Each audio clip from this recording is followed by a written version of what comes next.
Hello everyone, मैं मिथुन सिंह स्वागत करता हूं आप सभी का। आशा करता हूं आप सभी बहुत अच्छे होंगे। बात करेंगे CRSU बीएड सेकेंड ईयर के प्रीवियस ईयर क्वेश्चन पेपर की। पेपर आपका होगा creating an inclusive school, course number ये आपका थर्ड है। 2025 का ये क्वेश्चन पेपर है। आगे बढ़े उससे पहले मैं आपको बता दूं, पिछले 5 साल के जितने भी प्रीवियस ईयर क्वेश्चन पेपर हैं, सारे क्वेश्चन पेपर की PDF आपको 49 रुपये में प्रोवाइड कर दी जाएगी। दूसरी बात, 199 रुपये में आपको सजेशन प्रोवाइड कर दिया जाएगा। अभी सजेशन क्या होता है? सजेशन यानी कि very very important question answer के साथ आपको प्रोवाइड कर दिया जाता है, जिसमें आपका PYQ फ्री ऑफ कॉस्ट आ जाएगा।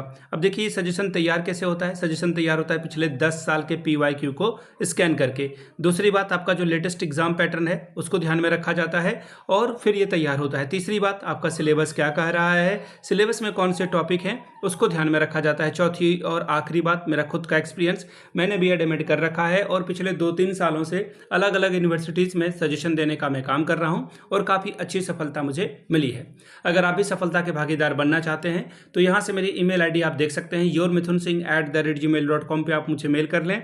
इंस्टा पे अगर आप हो, डू फॉलो मी @mithunsingh। बाकी आप मुझे व्हाट्सअप कर सकते हैं 7979054474 पे। तो चलिए क्रिएटिंग एन इंक्लूसिव स्कूल के क्वेश्चन पेपर को देखते हैं। 2025 में इन्होंने किस तरह के सवाल पूछा था इन्होंने। देखिए क्वेश्चन पेपर थोड़ा ब्लर है, सॉरी फॉर दैट। यहाँ से आपको दिखेगा 2025 का ये question paper BEd second year का, कोर्स नंबर ये आपका थर्ड है और पेपर का नाम है क्रिएटिंग एन इंक्लूसिव स्कूल। 3 घंटे का वक्त आपको मिला था, मैक्सिमम 80 नंबर आप यहाँ से ला सकते थे। कुछ जरूरी इंस्ट्रक्शन देख लीजिए। प्रत्येक इकाई से एक एक सवाल बनाना है और टोटल 5 सवाल आपको सॉल्व करने, जिसमें हर एक यूनिट से एक सवाल चुनना अनिवार्य है। ठीक है। और क्वेश्चन नंबर 1 आपका क्या है, वो कंपलसरी है, आपको अनिवार्य है, यानी कि आपको बनाना ही होगा। ठीक है। हालांकि मैं आपको बता दूं, ये जो क्वेश्चन नंबर 1 है ये है शॉर्ट नोट्स, और मैं जब खुद BEd MAd कर रहा था तो मैंने हमेशा शॉर्ट नोट्स को जो है बनाया है। आपको मैंने कई दफ़ा ये बता भी रखा है। 4 सवाल आपको करने हैं, 4 चौके 16 नंबर, यानी कि 4 और 16 स्कोर आप यहाँ से कर सकते हैं। पहला सवाल, लर्निंग डिसेबिलिटीज़, यानी कि अभी हिंदी में पढ़ दूंगा, पहले इंग्लिश पढ़ देता हूं। दूसरा है describe the role of NGOs, जो NGO हैं उनका क्या रोल है। टाइप ऑफ स्पेशल नीड्स, ठीक है। और आखिरी वाला है ऑब्जेक्टिव ऑफ पीयर ट्यूटरिंग। ठीक है।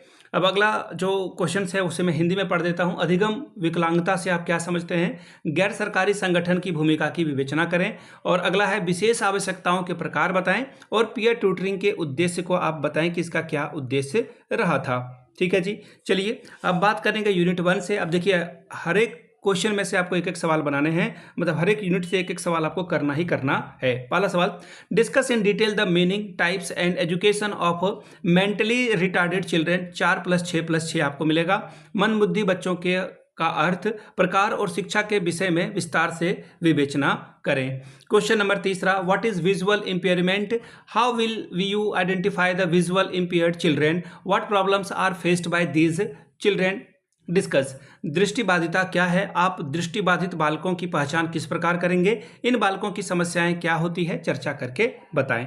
ठीक है जी, ये समझ में आ गया आपको। अब बढ़ेंगे अगले सवाल की ओर, यूनिट 2 से सवाल number 4, explain in detail rehabilitation council of India. ठीक है, यानी कि भारतीय पुनर्वास अधिनियम 1992 की विस्तृत व्याख्या करें। 16 नंबर आपको इसके लिए मिलेगा। अब अगला सवाल देखिए क्या बोला गया है, explain in detail right to education RTE act 2009 के बारे में सवाल है कि शिक्षा का अधिकार अधिनियम 2009 से जो है इसके बारे में विस्तार से चर्चा कीजिए। यूनिट 3 सवाल number 6, describe the school awareness and readiness for addressing learning difficulty. अधिगम असमर्थता के प्रति विद्यालय जागरूकता एवं तत्परता का वर्णन करें। 16 नंबर ये आपको देकर जाएगा। 7वां सवाल, what do you mean by inclusive school, explain the role of inclusive school in modern time. ठीक है, 16 नंबर ये आपको देता। हिंदी में पढ़ दे रहा हूं सवाल, समावेशी स्कूलों से आप क्या समझते हैं, आधुनिक समय में समावेशी स्कूलों की भूमिका पर चर्चा करें। ठीक है जी, तो ये सवाल था आपका। और अब बढ़ेंगे हम लोग अगले सवाल की ओर। क्वेश्चन नंबर नेक्स्ट से पहले मैं बता दूं, यूनिट 4 में हम लोग आ चुके हैं। 8 नंबर आपको मिलेगा। फिर से एक बार शॉर्ट नोट्स आपको लिखने के लिए कहा गया है। ठीक है जी, शॉर्ट नोट्स को हम लोग देख लेते हैं। पहला सवाल है कोऑपरेटिव लर्निंग और फिर है बडी सिस्टम। निम्नलिखित पर जो है संक्षिप्त में टिप्पणी करें। सहयोगी शिक्षण के बारे में बताएं और फिर है मित्र प्रणाली के बारे में आप बताएंगे। क्वेश्चन नंबर 9 देखिए क्या बोला गया है, explain the role of parent and teacher in developing positive relationship with school and home. School और घर के बीच सकारात्मक संबंध विकसित करने में माता पिता और शिक्षकों के बीच की भूमिका का वर्णन करें। ठीक है जी, चलिए आगे बढ़ेंगे अगले सवाल की ओर। नेक्स्ट क्वेश्चन देखिए आपके सामने क्या है, खत्म हो चुका है ये।